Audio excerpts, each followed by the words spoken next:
Estamos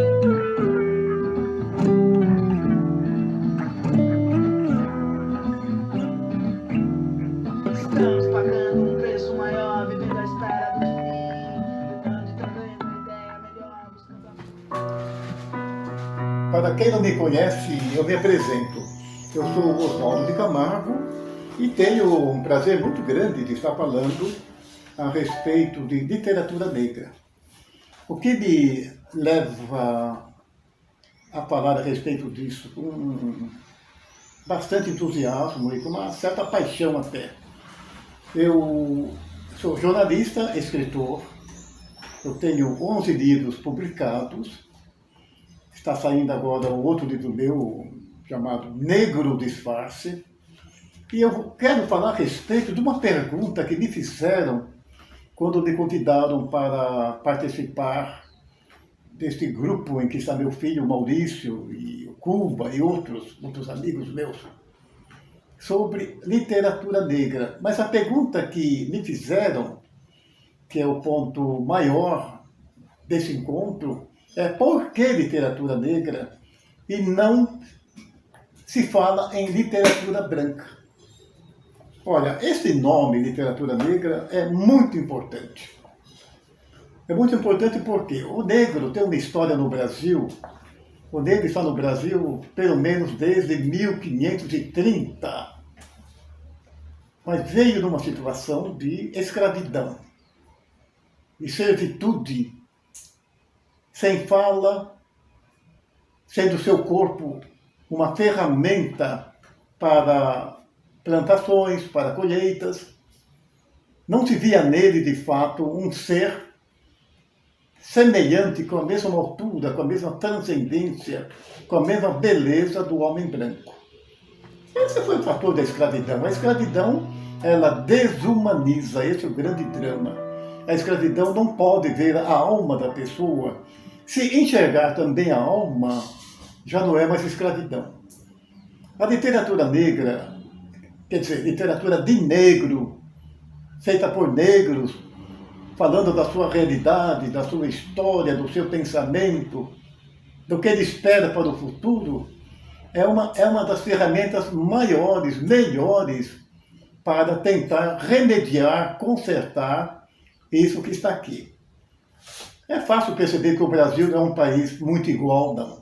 Basta olhar aí as periferias, as prisões, olhar aí os bairros onde existe uma nítida separação entre os que têm, às vezes muito, e os que não têm nada. Sobretudo agora, em tempos de pandemia, nós estamos notando nas filas pessoas desvalidas, que não têm quase nada.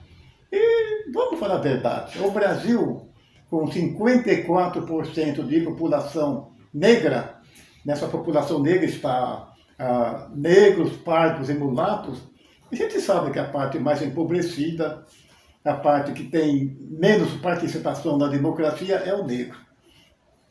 Eu sou um escritor que tento, sem fazer uma luta de enfrentamento, eu tento com sutileza falar a respeito disso. Então, os meus poemas, meus contos, minhas novelas, eu trato disso, tentando conscientizar não apenas o homem negro, mas também o branco. Eu não escrevo apenas para negros, Deus me livre.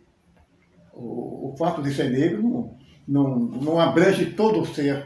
Quando a pergunta por que literatura negra, é porque entre as várias experiências que eu tenho como homem, como nascido em Bragança Paulista, como católico, como pai de família, entre as várias experiências que eu tenho sobre as quais eu podia falar, também existe a experiência única de eu ser um homem negro. E eu, apanhador de filhos de café em Bragança Paulista, analfabetos, toda a minha família era analfabeta, eu tive a grande sorte de fugir ao analfabetismo e estudar.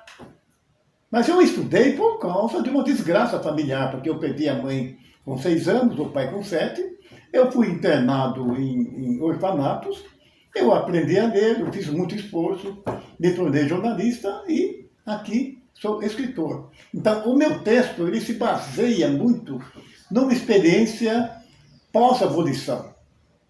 Todos se lembram, naturalmente, que a abolição foi de 1888. Mas a abolição foi alguma coisa, em alguns aspectos, até um tanto romântico.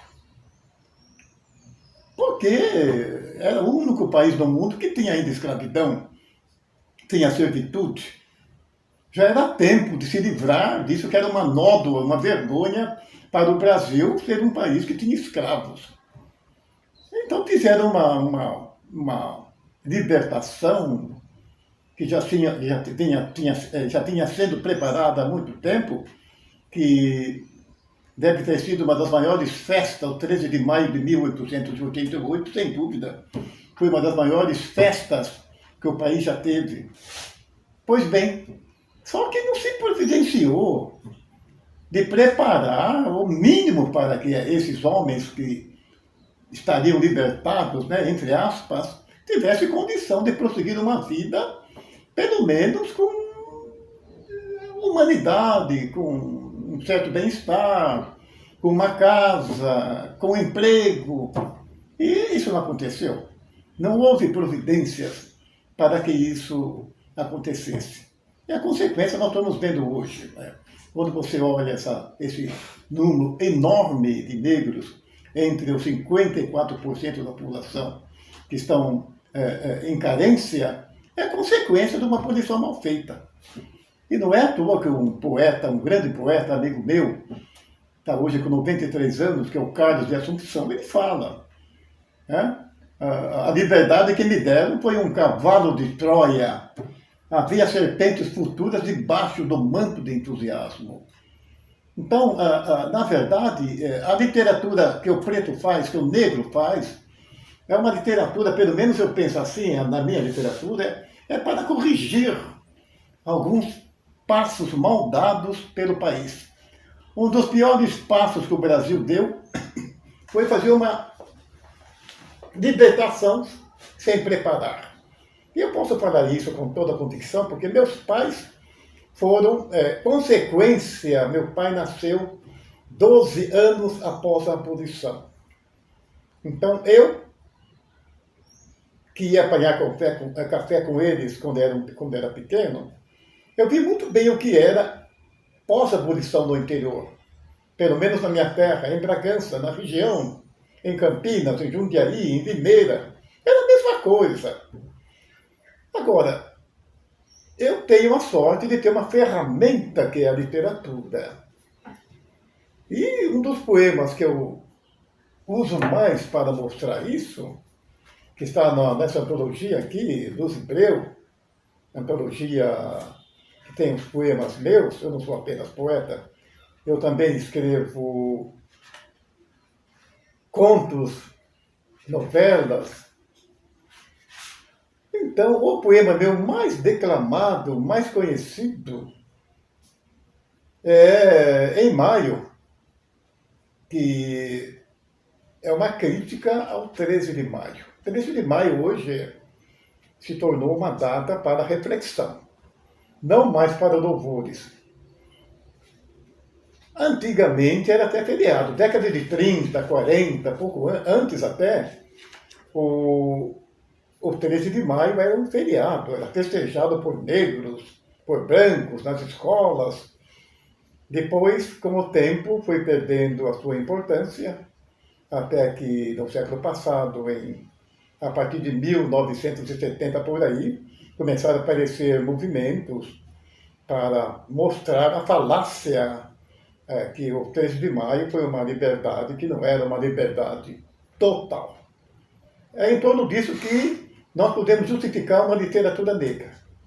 Uma literatura em que o preto, ele vê a sua história, ele vê o mundo que o cerca e examina o seu país sobre uma olhada, uma visão de alguém que, apesar de tudo, depois de tanto tempo até hoje, tem um país em que se fala a palavra racismo.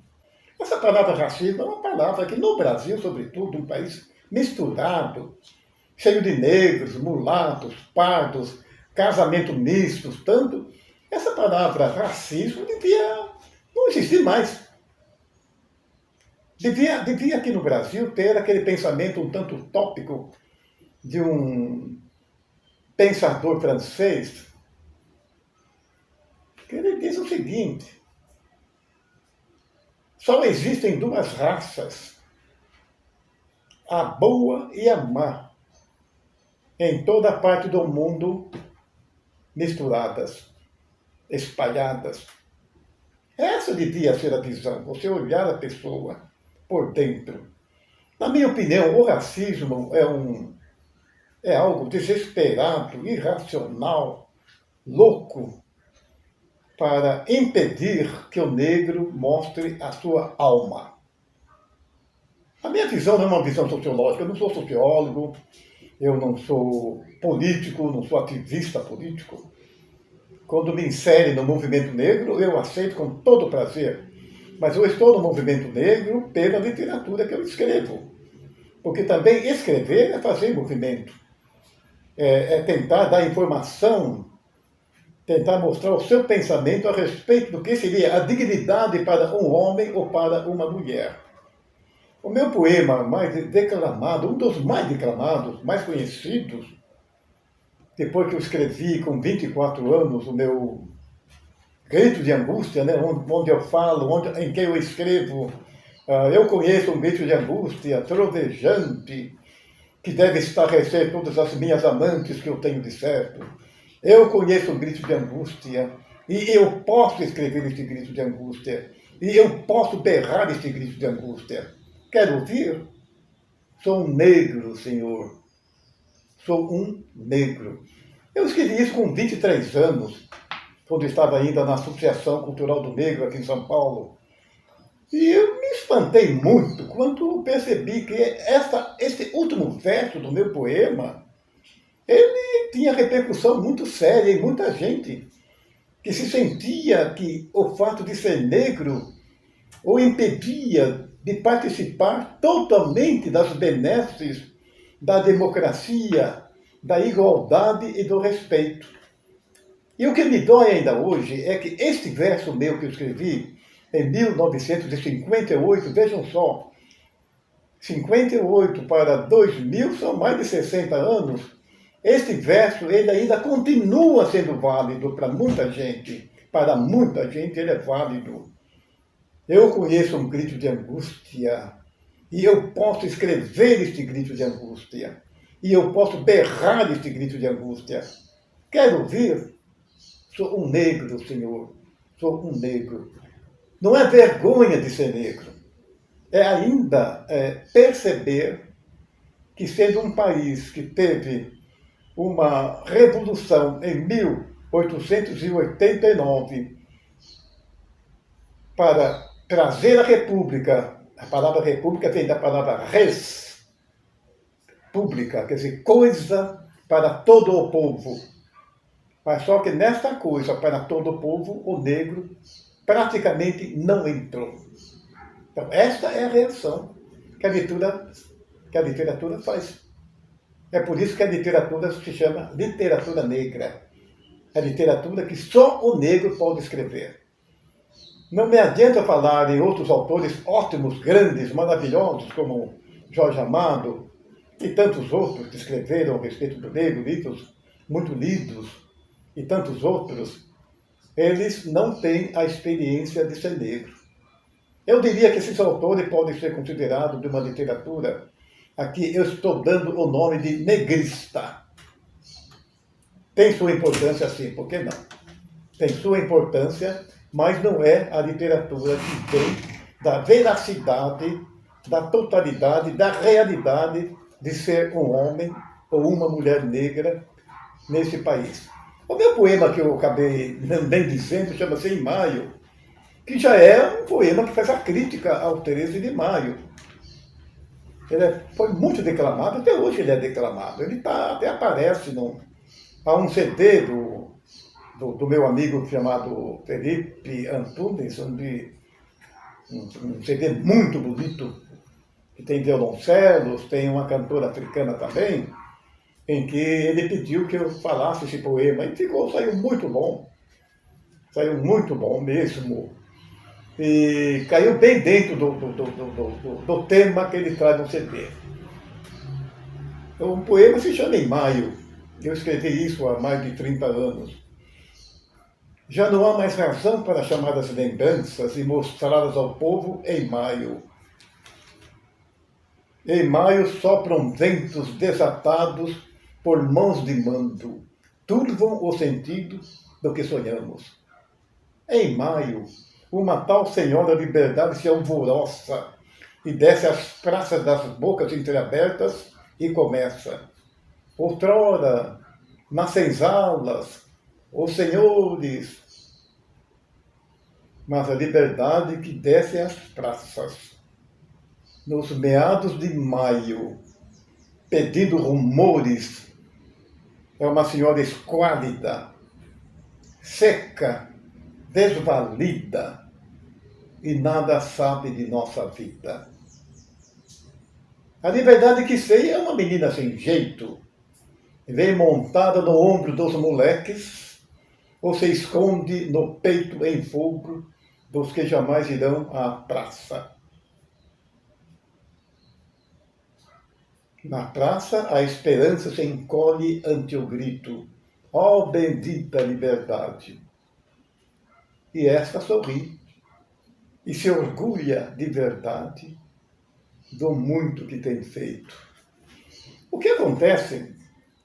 Estes últimos versos são de pura ironia, né? Ela se orgulha de verdade do muito que tem feito. Quer dizer, a República acha que trouxe para o negro a igualdade, o respeito, mas a verdade é que o Brasil não chegou a esse ponto.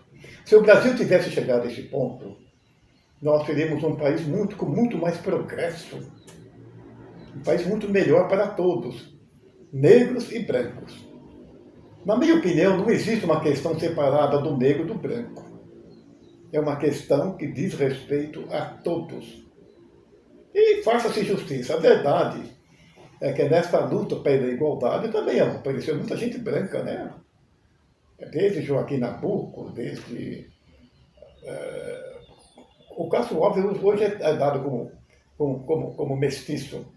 E desde muita gente, desde aí o Florestan Fernandes, sociólogo, o grande Florestan, que faz centenário neste ano, né? Eu tive o prazer de ter um livro prefaciado por ele. Eu sou o único escritor brasileiro que teve um livro prefaciado pelo Florestan Fernandes. Então, houve bastante gente que, de fato, brancas que se interessaram pela questão. Mas, na verdade, o que existe no Brasil, no geral, o que é trágico, é que existe uma indiferença pela questão negra, até dizendo que ela não existe. Esse é um dos grandes dramas. E eu cito de novo, a indiferença é o sono da alma. A indiferença é muito perigosa. Por quê? A pessoa indiferente, ela não tem noção dos malefícios da indiferença. Ele paga seus impostos, educa bem os filhos, muitas vezes mora numa casa razoável, até mora bem, come bem, está contente consigo mesmo, não pratica mal contra ninguém, mas ele é indiferente. Ele não vai se voltar para ver o que está acontecendo com o outro. Ele vai prosseguir assim até o fim da vida. Eu digo mais até, é até possível que um racista ele chegue a perceber os malefícios do que ele faz. Ou porque alguém chamou atenção, ou porque ele percebeu os efeitos maléficos de ser racista. Mas o indiferente é muito difícil dele mudar. Ele vai à igreja, ele reza, ele se vê como uma pessoa boa, mas ele é indiferente. Eu digo mais como católico até, a indiferença ela não está no Evangelho, não. A indiferença não está, por exemplo, na parábola do filho pródigo, em que um passa, olha, E esse era bom. Em Jerusalém, ele era sacerdote, ele cumpria todos os seus deveres, mas ele passou perto daquela pessoa caída, ferida pelos ladrões, e não fez nada. Aí chega um samaritano, que eram as pessoas ruins, que o judeu não gostava dos samaritanos. Ele chega, ele se compadece, ergue aquela pessoa do chão, leva para uma hospedaria, paga a hospedagem e diz: se precisar mais de alguma coisa, pode falar comigo. Esse sim, esse não foi indiferente. Os outros, que eram os bons, que eram os que achavam que cumpriam todos os preceitos de Javé, esses foram indiferentes. Eu acho essa parábola extraordinária. E ela serve até hoje para homens e mulheres que querem mudar alguma coisa, não ser indiferente. Pois bem, a literatura ela traz tudo isso. Eu tenho livros, eu tenho poemas, tenho contos, em que, escondidamente, debaixo de uma procura estética, eu trato desse aspecto. Só que eu tenho um rumo. Eu quero mostrar, sobretudo, a questão do negro. O que aconteceu com o negro depois da abolição? Por que a situação do negro hoje é esta que nós vemos? Por que as cadeias têm tanta gente negra que vai, ou porque foi pego com droga, ou porque virou bandido, etc. Não vamos agora inocentar todas as pessoas, mas uma boa parte da vida e dos desencontros de muita gente negra foi porque o país não teve o cuidado de os inserir nos benefícios, nas belezas que devia ter a democracia. Há um outro poema meu que eu falo, que foi musicado pelo meu filho, que é o Marcos Mullenbaum. Ele fez uma música para esse poema que eu escrevi de madrugada, e que já foi traduzido para o alemão. Eu tenho bastante coisa traduzida na Alemanha, eu tenho nas Antilhas, eu tenho poemas meus que viraram música na Alemanha. Mas esse daqui, especialmente, eu gosto dele, que eu escrevi de madrugada, numa noite de muita angústia. Eu escrevi à porta de um prédio aí na Consolação, às 3 da manhã. Como quem... Então, o meu poema tem o nome de... Antigamente, eu dediquei a uma escritora muito querida, uma contista, amigo de um poeta que me influenciou muito, chamado Rui Apocalipse. Eu escrevi, dediquei a memória dela. É uma canção, na verdade. E começa assim, eu vou ler uma parte, pelo menos, talvez todo. Vou ver o que eu consigo ler aqui, devido a uma questão de tempo até. Como quem quer cantar, mas não canta. Como quem quer falar, mas se cala. Eu venho fazendo escala no porto de muita mágoa. Antigamente eu morria, antigamente eu amava, antigamente eu sabia qual é o chão que resvala se o passo da gente pesa. Hoje que sou homem leve, sem dinheiro, sem altura, e tenho a boca entreaberta, olhando o incêndio do mundo, vejo a certeza mais certa, eu estou cavando no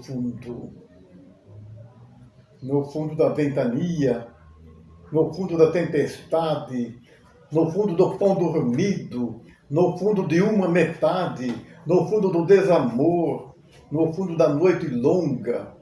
Meu bolso profundo abriga o corpo de muita sombra. Como quem quer cantar, mas não canta. Como quem quer falar, mas se cala. Eu venho fazendo escala no porto de muita mágoa. Tentei viajar-me longe, sem van bagagem, sem mala. Ficou-me dentro junto do rosto, a parede de minha sala.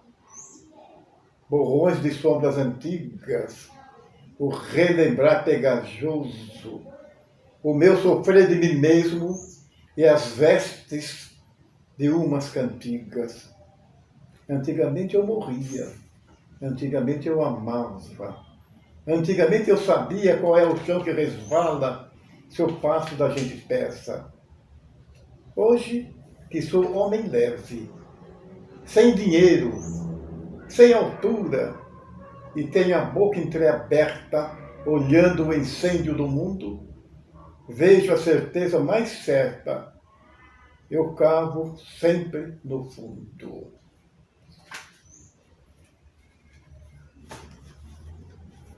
A pergunta sobre por que literatura negra, eu tento responder isto que eu vou dizer agora. Por quê? A despeito de nós estarmos em uma democracia, a história do negro brasileiro ela transcorreu praticamente à parte das conquistas da democracia, da igualdade, do respeito. O escritor ele tem de ter consciência do que se passa na sua história, na história do seu país. E ele, geralmente, ele tenta influenciar nessa história. Como fez o Castro Alves. Castro Alves, quando escreveu Nadio Negreiro e Vozes da África, o que ele estava fazendo? Ele estava com seu gênio colaborando para que a abolição chegasse o mais rápido possível. Solano Trindade, o grande poeta Solano Trindade, que quer ser chamado e merece ser chamado o poeta do povo. O que ele faz com seus poemas? Além de trazer a beleza, porque primeiramente você tem de ter, não basta escrever versos, tem de ter uma beleza que cativa, que faz amar aquele texto. É exatamente esse ingrediente que vai fazer com que você pense aquela realidade que o poeta está olhando, está avistando, está analisando, está cantando, ou está criticando, como eu fiz com o meu poema em maio. Não, já não há mais razão para chamar das lembranças e mostrá-las ao povo em maio. Não há mesmo. Hoje o que está valendo é o 20 de novembro. O 20 de novembro foi uma conquista de pretos em Porto Alegre. Entre eles, quem teve a ideia foi um amigo meu, o poeta Oliveira Silveira, um grande poeta, por sinal. Então, literatura negra, não é somente o negro pode fazer uma literatura chamada negra, porque só ele não apenas sabe, porque o branco também sabe da história, mas quem vive as consequências de uma história mal feita é o próprio negro.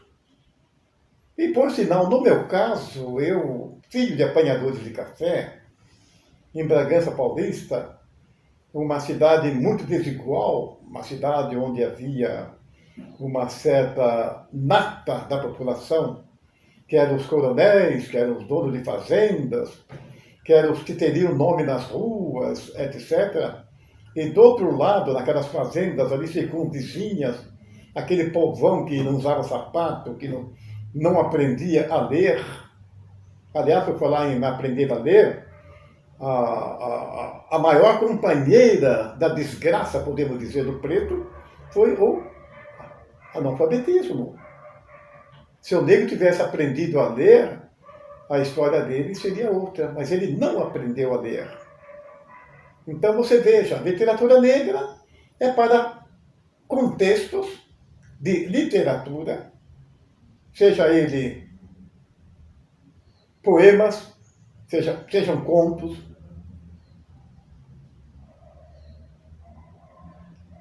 versar em torno disso tudo. E só ele pode fazer porque ele é que tem essa experiência, ele que é o negro. Ele que dorme consigo mesmo, ele que sabe de si, da sua família. Então, e ele assume isso como missão. Como fez, afinal, vamos dizer, como fez o Lima Barreto, como fez o Cruz de Souza, e tantos outros autores que fizeram isso. Grandes autores, por sinal. O fato de eu tratar de uma literatura que seja, possa ter o nome de literatura negra, não vai em nada diminuir a importância do meu texto. Se ele for um texto que sai de uma realidade, se ele for de uma realidade, de uma naturalidade desse viver do autor negro. E isso tudo, essa literatura negra, hoje eu percebo com muito prazer que ela está cercada de uma beleza também da apresentação dos textos. Hoje em dia, hoje as ilustrações, as capas dos livros, o cuidado para que o livro se desenvolva nas vitrinas em pé de igualdade é muito grande. O ciclo contínuo que tem editado tem feito livros muito bonitos.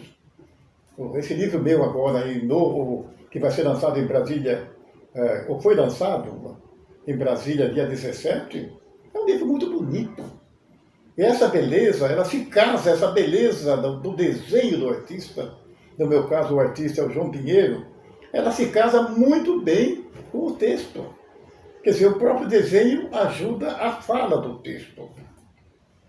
Então, note bem, literatura negra é uma literatura que, junto com outras experiências que eu tenho na minha vida, de ser homem, ser católico, ser bragantino, ser pai de família, entre essas experiências eu vou escolher também uma experiência que me toca muito, que é a experiência de eu ser um homem negro. Se for uma mulher como a Conceição Evaristo, que hoje está ganhando uma fama, está tendo livros traduzidos em várias línguas, etc. Se for uma mulher, mesma coisa. Ela vai trazer a experiência de ela ser uma mulher negra. Isso não quer dizer que tudo aquilo que eu escreva, ela poderá ser chamada de literatura negra. Eu escrevo muita coisa que saiu do pensamento de um negro, mas não teve a intenção de trazer para o pensamento, para a reflexão, ou para o gosto apenas estético, a questão ligada ao negro. Agora, há um outro fenômeno muito interessante, algo muito interessante, é que nem sempre o autor negro ele é explícito, quer dizer, ele é claro o que ele está falando. Eu vou dar apenas um exemplo. A cor escurecida do Francisco Taviano no século XIX, que foi um mulato, digamos, um pardo ou um mulato, que teve altos cargos, foi embaixador, foi um jornalista respeitado, foi também poeta. A sociedade brasileira, devido ao seu êxito social, jamais o colocaria como preto. Que, como eu falei já numa palestra, em certa ocasião, no Sesc da Paulista, em alguns aspectos o êxito acaba embranquecendo o indivíduo. A nossa sociedade brasileira ela tem dificuldade em aceitar como preto, no geral, não estou falando que é sempre, de aceitar um preto com êxito. Aceitar como preto uma pessoa de êxito.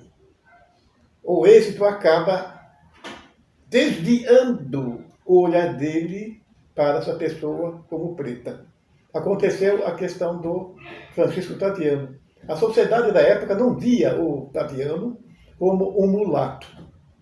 No entanto, eu tenho um livro, uma antologia, chamada Antologia, está em espanhol. Antologia da Poesia Afro-Brasileira. Junto com Luiz Gama, Cruz de Souza, Silva Alvarenga, que foram pardos ou mulatos, eles colocaram Francisco Taviano. sendo que na obra dele não existe um verso que possa ser chamado de literatura negra. A pergunta que eu faço é essa: por que colocar o Francisco Tradiano? Pela sua cor. Porque ele era um mulato. Então eu só quero dizer isto. A cor, para um autor negro, ou autor mulato ou pardo, acaba sendo também uma espécie de fala, que é o que se dá também com Alta de Souza. Só que no caso de Alta de Souza era mais escura que o Francisco Tradiano. Alta de Souza tinha a minha cor, morreu com 24 anos, é considerada um dos cumes, dos pontos mais altos da poesia mística no Brasil, a Alta de Souza. Mas a Alta de Souza é vista como uma autora de literatura negra pela sua cor, apesar de na obra dela não existir explicitamente a questão da cor. Isso é muito fascinante. Isso mostra também o que é o Brasil. O Brasil é uma mistura enorme, não apenas na questão social, mas também na questão espiritual. Então, esta é a literatura negra, literatura feita por negro, em que ele escolheu, entre os muitos temas de que ele poderia tratar, ele escolheu a questão de ser um negro. O verso mais importante que eu acho naquilo que eu venho escrevendo está num poema que eu escrevi quando eu tinha 23 anos. Então, este verso, ele está no meu livro, que vai ser no meu livro chamado Um Homem Tenta Ser Anjo. Esse verso, eu gosto de citá-lo porque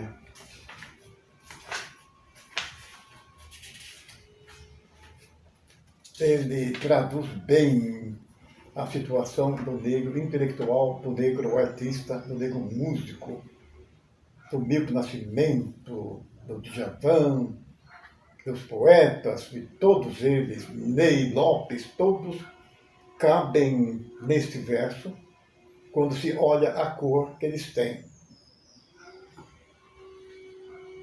Mas minha alma mostrou-se inesperadamente e fugiu sobre o negror do meu corpo. Eu explico, antes de terminar, eu vou explicar por quê. A minha alma mostrou-se, muito não esperava isso não, muita gente do país não esperava. A minha alma mostrou-se sobre a escuridão do meu corpo. Toda a questão é mostrar a alma. Eu repito o que eu falei sobre o racismo. O racismo é algo irracional, louco, para que o negro não mostre a sua alma. A literatura no Brasil, literatura negra, é uma das mais importantes manifestações da alma do negro brasileiro. Muito obrigado.